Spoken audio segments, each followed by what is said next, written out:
What's up, everybody? It's your boy Showtime Doctor. Camera didn't want to work today. It's that time of the month. I usually do a tier list update around the 20th of every month. So here's how it goes, and I need to actually read the rules because a lot of you on the last video didn't get the rules. The rules were the tier list currently as of today where we are as a community, and at the time for this tier list we were at mid-game.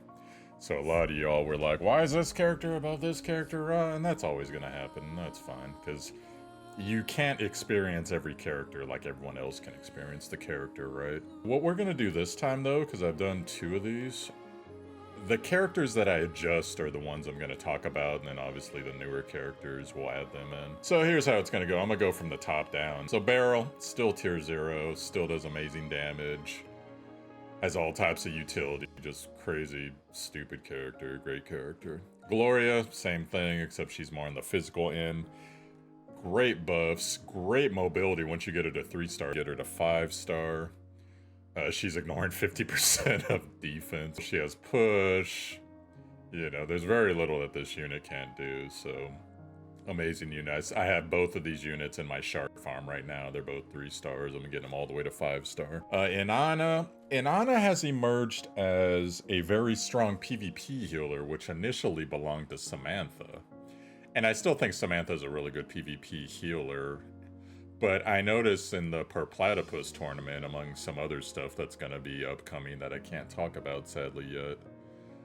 But Inanna is, especially with her Flight of the Princess, she becomes a healer that kind of packs an offensive punch too, because you can take her and a unit like Ballista, right? Or whoever you want to say.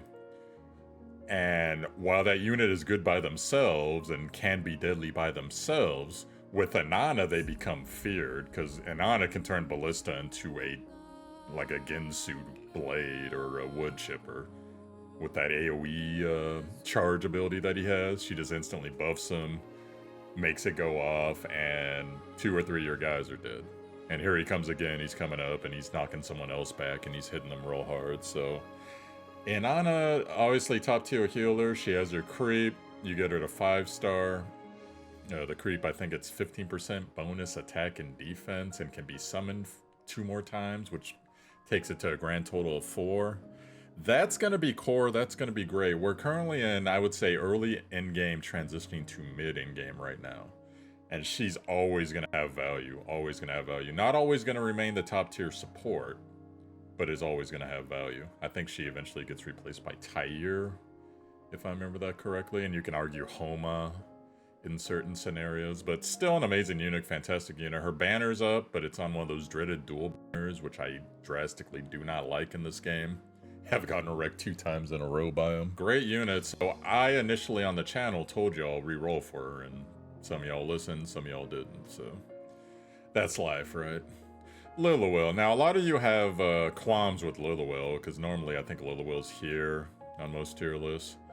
Lilywell to me is, she covers a lot of aspects that a lot of units do not. So for example, her mobility, she has jump. She can go up and down things pretty rapidly. She has high ground. She has additional range. She gets something that gives her 1 additional range right off, which, as far as I know, only Nungal can do a similar thing. But unlike Nungal, when she's moving around, she's not screwing up her range. Now, we'll get into Nungal more later, but her ulti makes her, it always hits harder than it says it does, which is great for one thing. Has amazing range. She has an ability to where you can basically make it so that even if normally her shot would be blocked by a box or battle standards or whatever, she can just ignore it. So she can literally hit you anywhere. It doesn't matter where you are. She can ignore like interference, like protection and stuff. And if you choose to, you can also make her a boss killer if you want to roll the infection team with like her and like Outlaw Guard and Momo and etc. So I just think dynamically, she has so many things that she can do that makes her top tier. Because you don't have to worry about her moving, unlike Nungal. You don't have to worry about her getting up the hill, unlike someone, I don't know what you want to say, like maybe Miguel or someone like that, right? Like other archers. I'm specifically comparing her to other archers, and the reason I always run her is because she always has a way to contribute to the team. So that's pretty much it. I think she's top tier. A lot of people will tell you she's not. That's their opinions. This is my opinion. Now, this is the one that sticks out to most of you, Rawiyah. I put her at tier 0 last time. The reason I put her at tier 0 was mid-game, she is tier 0. Because you are still fighting weapon bosses, you are still fighting tarot bosses. And in general, she's a great unit on tower, has knockback on her 1, which most units, in fact, I think all units don't have, has knockback on her 1. So she can regularly knock back people, she can ignore armor, she can hit really hard, she smashes dudes like Teeden if you see him in tower. Great unit when you're building up your account. However, now that we are in endgame and we have weapon boss on farm, we can just click it and be done with it. We have tarot on farm, click it and be done with it. She's gonna move down. Now, one more thing I'm gonna say before I move her down. She did benefit from the Voyager Memento quest, as did Maitha, as did Fakao. So that you could, if you chose to, you could get her to 4 stars. And you would at least get her to 3 stars. So that does contribute. I know a lot of you guys say, well, that shouldn't count. Yes, it does, because we can all do it. That's the rule. It's simple. It's not like you were denied and no, you can't do it. Only I can get her 4 stars. So that did contribute. I still think she's a good unit. She doesn't see too much use anymore from me. Occasionally on tower when I need to knock units off, as well as, I believe, she was one of the farming units for one of the recent events. Maybe both of them, actually, now that I'm thinking about it. But yeah, she's going down. So she's going to tier 1 for now. Still think she's a great unit. Still think she can work on most teams. Her mobility is always an issue. But you roll her out with Gloria, you get her some additional mobility. She's fine. So great unit. If you're still in mid-game, if you're still farming weapon bosses in early game, she's still a phenomenal unit. And remember, the more you invest in her, the more crazy your alternate Rawiyah is going to be. Because alternate Rawiyah is going to inherit everything that she has. Levels, ranks, doesn't inherit star levels, of course can't use the gear. But otherwise, worth investing in. A character worth investing in. So even though I'm moving her down, I thank her for her service, and she did my account some tremendous help. And that's the way that's going to go. So move the tier 0.05. Alexi is an enigma to me because, quite honestly, when you first get him, he's probably tier 1. But once you get him to 3 star especially, and he can ignore dying and injured, then this dude becomes a crazy force because he's not getting stat debuffed. Because the gimmick with Alexi is he's like Trinomir. You kill him, he still keeps going, and for 1 turn, if you get him to 5 star 2 turns, he can still... He counters, you can increase his counter range, you can make him hit harder, you get him the right buffs, he turns into just a force of nature. Still have yet to see how useful that's going to be for Tower of Adversity when it comes out, but in general, great unit to invest in. Probably replaces Rawiyah as far as usefulness, even though he's technically a defender, which is pretty funny, but usefulness and hard hitting. And in general, you get him to 3 star, yeah, he's right here. And then once you get him to 5 star, quite honestly, he's up here. I personally am not investing in him at the moment, but he's on my short list. I like him as a unit, though. I think he's actually a really cool unit. So Cole initially, when I had her, she was up here. She's since moved here. Cole's seen a little bit more usefulness. Her aura that she runs, the Alacrity aura? Basically, it's probably the best aura in the game because it increases attack, increases crit, just does a bunch of really cool stuff. So if you have a bunch of Alacrity allies, like Miguel, I forget all the other ones, probably Lily's on there, but phenomenal if you can have that. Her warp's great, she can lifesteal, still hits very hard. I use her usually for targeted things, like if there's an archer in the back that's wreaking havoc like a ballista. Okay, Cole, fetch. Send her over there. She'll smash him within 2 turns, probably 1 turn if it's an epic like that. Depends, of course, PvE. They like to buffer a lot of things or give people extra health, but Still a great unit. Early game, still top tier. Great unit to help farm your account up, and in general farming, still a wonderful, phenomenal unit. I wish I could take her into shard farming, at least one more, so I could get her 3rd star, so we can go down to 2 turns on her passive, where she takes extra turns. But oh well, that's just the way it is. Dantaline, I can't say something. I wish I could say something. He has the area buff, so he can do magic damage, he can do physical damage. He lifes up whenever someone else dies. So if you have someone like, say, in a Combe or maybe an Ana where they have a creep that dies a lot, this dude, he's gonna stay up. He's gonna do you consistent, solid damage. Not necessarily top tier damage, consistent, solid damage. He is a credit to your account. I unfortunately do not have him because I did not want to chase. But phenomenal unit, definitely worth having. Great in PvP especially, if you can get him there. Nona Will. Nona Will's really good. I did not chase on her. I would love to have her, but unfortunately I can't. Multi-hitting, you know, she can scout for you. She can go up, hit a unit, put a debuff on them, puts up vulnerability, as well as infection. Pretty tanky unit. Wish I had her. Would go great with the Vidar team. I would love to have them all together, but hopefully someday it's in the cards. I'll get her as an off banner or something. That's how that goes. I still think she's right where she should be. Ida, this is Ida right here. Still a great unit. I tend to favor magic damage over physical damage. The teams I normally run, if I have, like, there's 5 people, right? I'll usually run Beryl, Gloria, Inanna, Lily, and Momo. When there's 6 people, I usually bring Ida along because Ida has so much utility, has a great phenomenal buff. She can put wine down, increase magic damage taken, slows down units. She can regen energy, which ends up being, once we get to late game and Tower of Adversity opens, I'm gonna have a hard time keeping her here. I might actually put her down here because the problem is most of the mobs are immune to her wine, like most of the bosses. So her as a magic buffer, buffing magic units by debuffing units, becomes null. She still has uses being an energy tank, and of course her follow-up, her buffs. All that is still relevant with her, but unfortunately they nerf her just by making the bosses immune to a lot of things, and that's why you're gonna see like a lot of units I'm gonna pump, like say Miguel, that I like a lot more than most people do. Miguel's gonna have an issue because I think most people, Tower of Adversity, they're immune to Scorch.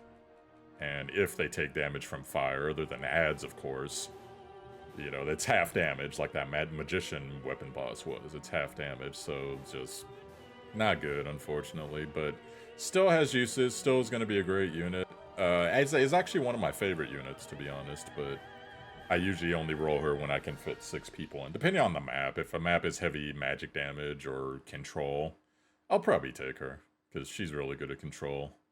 She's really good at buffing. If I had Dantaline, I would actually take her more, because you put Dantaline on the box and you get him that, whatever that scythe is called, that does the 35% bonus damage. And this dude turns into a, you know, top tier monster pretty much.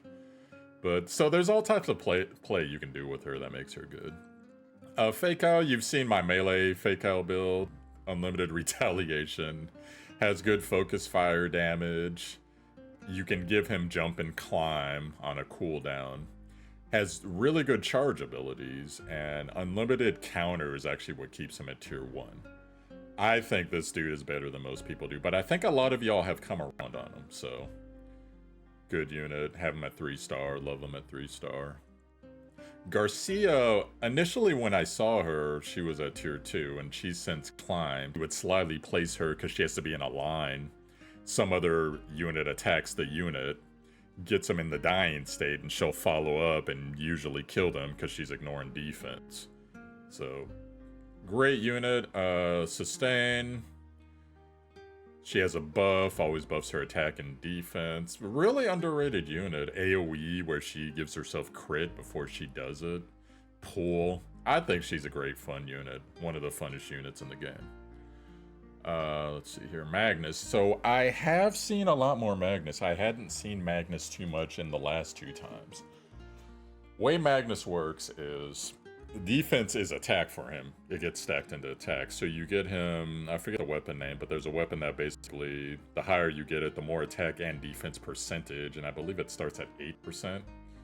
Well, both of that is attack for him, so that's 16% attack. So you get that on him, you get, what's that? The tarot.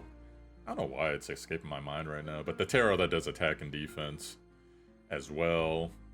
And this dude just becomes a force of nature and basically a seeker destroyer. Still, though, I really have a hard time moving him. And a lot of y'all were like, well, how can Magnus be the same as Mytha? Well, Mytha had the benefit of having basically free 3-star at the beginning, whereas Magnus didn't. But now that we've had time to do the accounts, I would like to ask a question of all y'all Magnus users, and let me know this. Is Magnus on your short list or currently in the shard farming for you? Is Magnus there for you? I just want to know that, because if Magnus is as good as you say he is, he should be one of the first 5 units that you're farming to 3-star. Just saying. But I still think he's a phenomenal unit. Anti-Seeker, puts up good debuffs. Great support for basically the entire team. So part of me wants to move him up, but I'm gonna keep him here because I don't know for sure. But I think he's a great unit, and he's like right on the edge of 0.5. He's probably, out of all these tier 1s that I don't have, if I could get him, he's probably the one I would get. It's a tie between him and Miguel, to be perfectly honest. So, anyways, but hey, great unit. Add defense to him. If you can get him defense, dude turns into a force of nature, like I said. So Miguel. Most people have Miguel rated at the highest, like here, and a lot of people have him down here. I think Miguel is a lot better than most people think. He still has, for me, the greatest animation in the game when he just straight jumps over units. I think it's one of the funniest things I've ever seen in my life. Like, even like tall units like Rawiyah, he just like skies above them like he's Attack on Titan or something. Puts down all types of crazy fire. If you get him that melee crossbow and you get that above 3 stars, but especially at 5 stars, this dude turns into a force that most people do not consider that he can turn into. Puts fire down, crazy amounts of counter, has a kick that he does follow-up damage with. Scorch. I mean, this dude, if you have the mitigation to keep him up and the support to keep him up, he is a credit to your team, and he is a phenomenal unit, and I will not hear otherwise. Now, it's up to you whether you think, okay, well, should I invest in him? Am I putting him in the shard farm? That's a different story. That's a different story. But I actually think he's one of the underrated units in the game. Now, as I was saying with Tower of Adversity later, he might get nerfed because a lot of the bosses are just immune to Scorch and Fire, or take reduced damage, and that's unacceptable in Tower of Adversity because you're trying to kill stuff as fast as possible to get your score as high as possible. But if there's ads, yeah, he could still be useful there. I could see that, but you have to then balance him with, well, do I take him or do I take Gloria?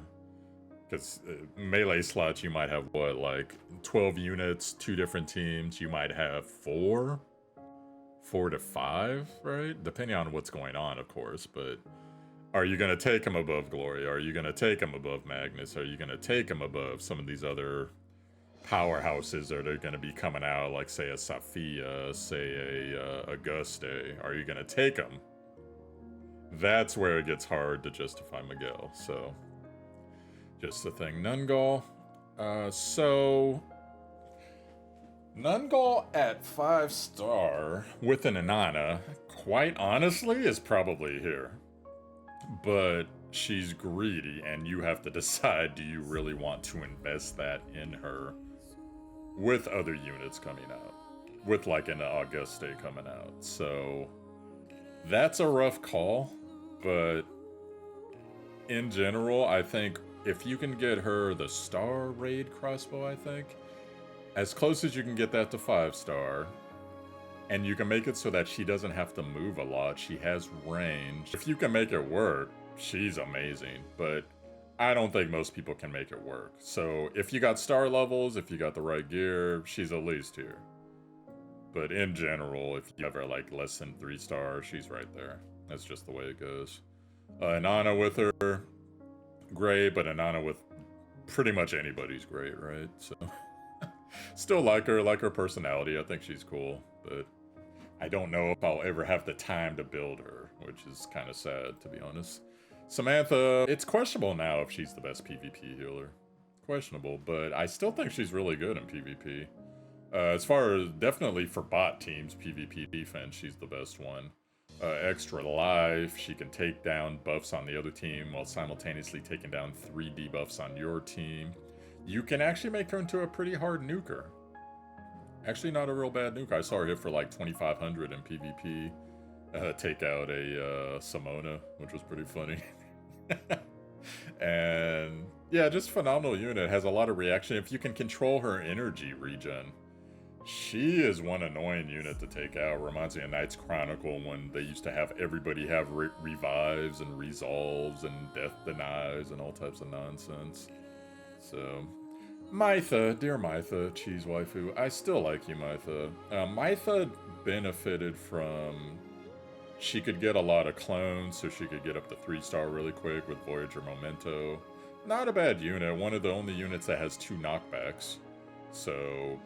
gets one initially early levels and then that Mytha combo later, so she can run around with 2 knockbacks, so you can still use her in tower and stuff like that, but you'll say, Gloria has a knockback with no cooldown, so she's better. Yeah, of course, that's why she's up here. But, I mean, if you have like a 6-person tower map where knockdown is plausible, yeah, she's great there.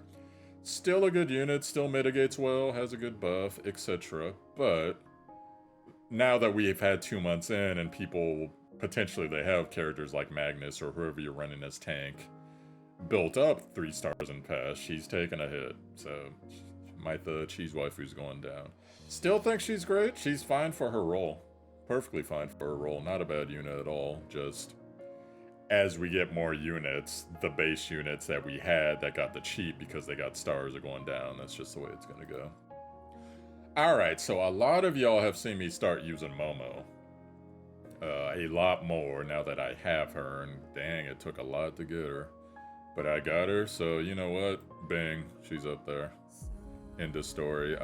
Great spellcasting, stacks infection, has a charge that when you give her Hunter's Intuition, goes off like crazy, up to 3 times per round.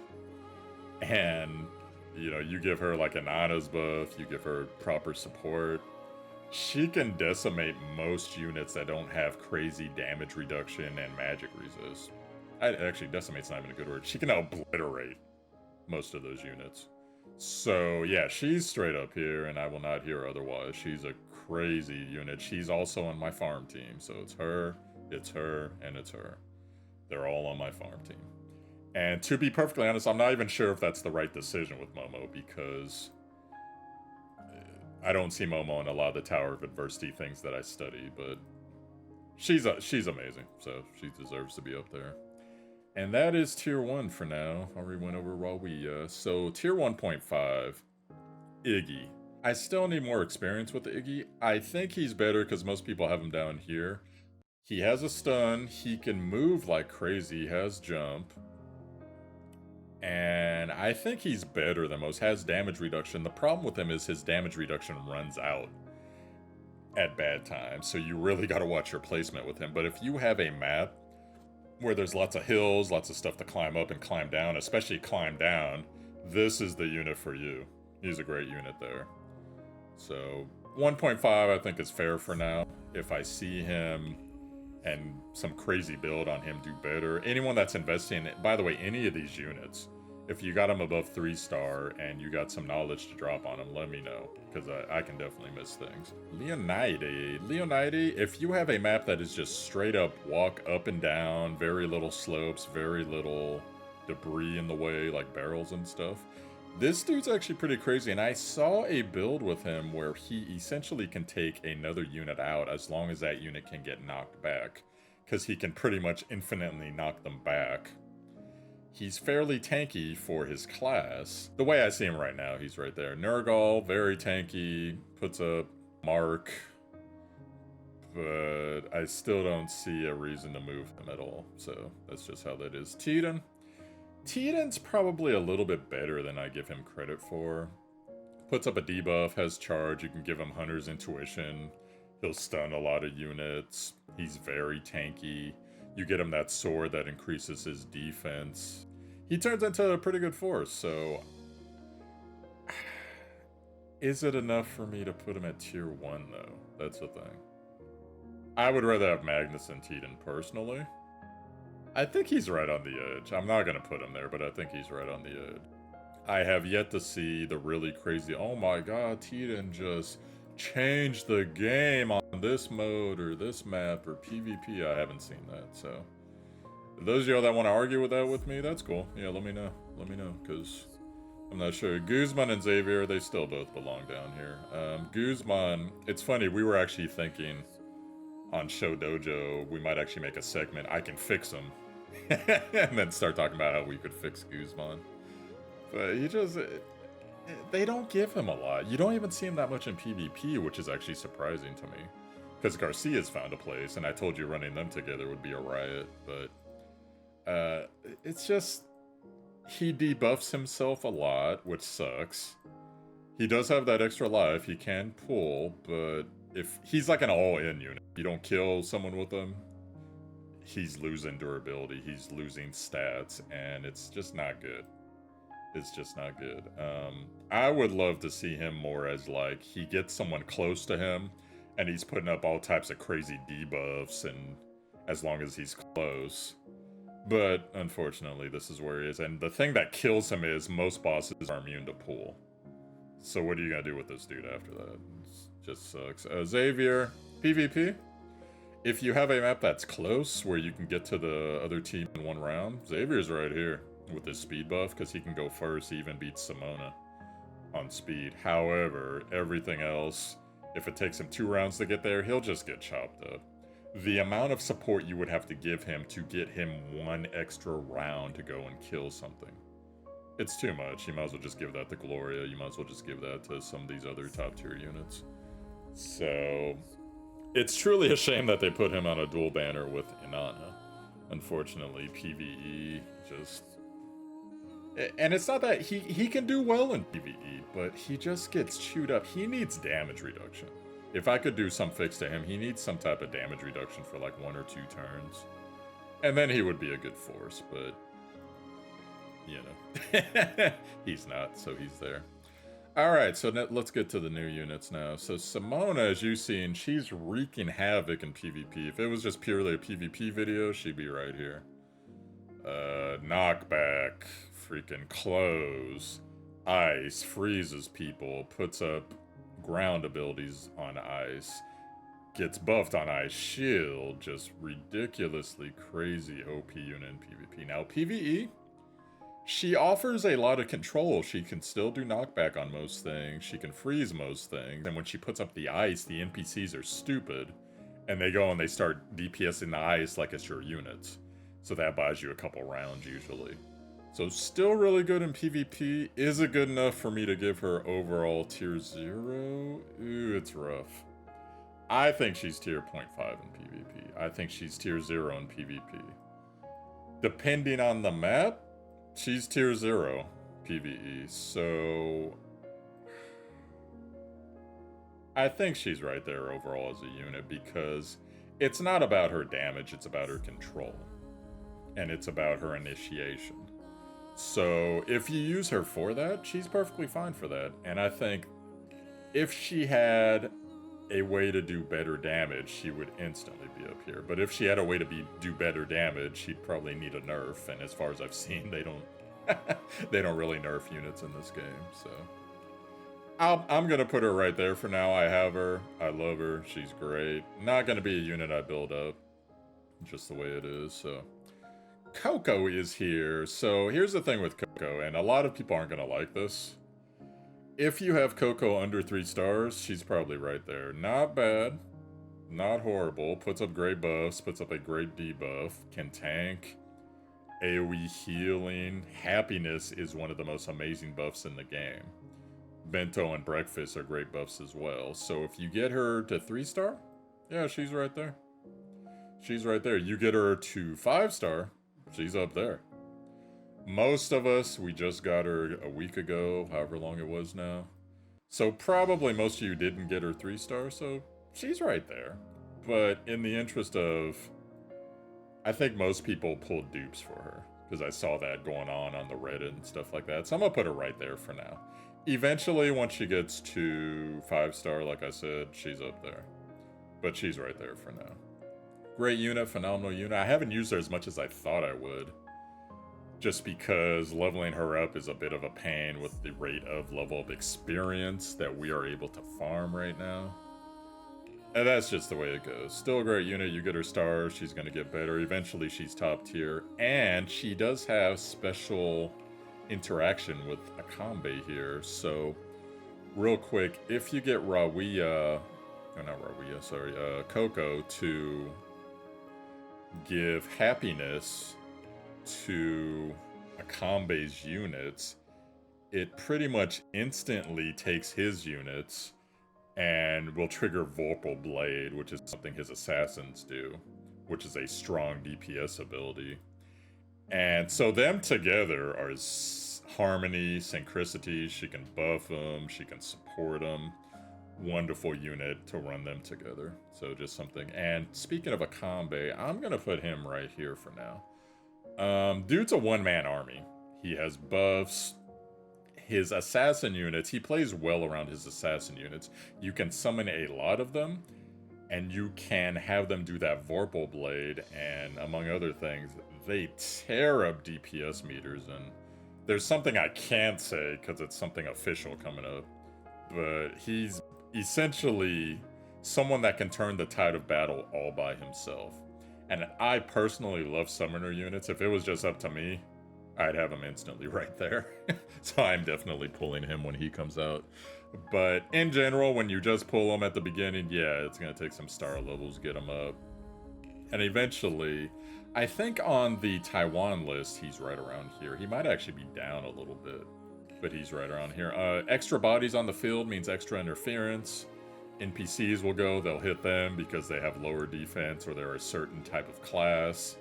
So they'll go and they'll mess with them. That gives you time to set up whatever it is you're setting up. Wonderful, phenomenal unit. I'm going to put them there for now.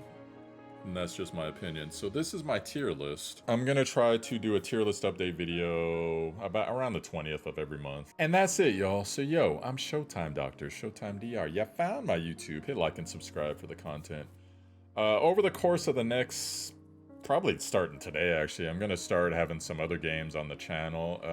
With all the craziness that went down 2 weeks ago, and some of the administrative changes that are happening, I've kind of realized that maybe I need to start diversifying and investing in other stuff, because I don't know how things are going to go. Gacha's always a crapshoot. You're always at the mercy of a company's decisions. If their decisions piss off the fan base, what are you going to do, you know? So... we'll see, but like I said, I got in the beta for Ash's Echo. I also play Nikke on the side, so maybe I'll do a video about that. Not quite at the knowledge level yet to give hardcores info on that, but whatever. So, alright guys, so be looking for that. I'll catch y'all later. Peace.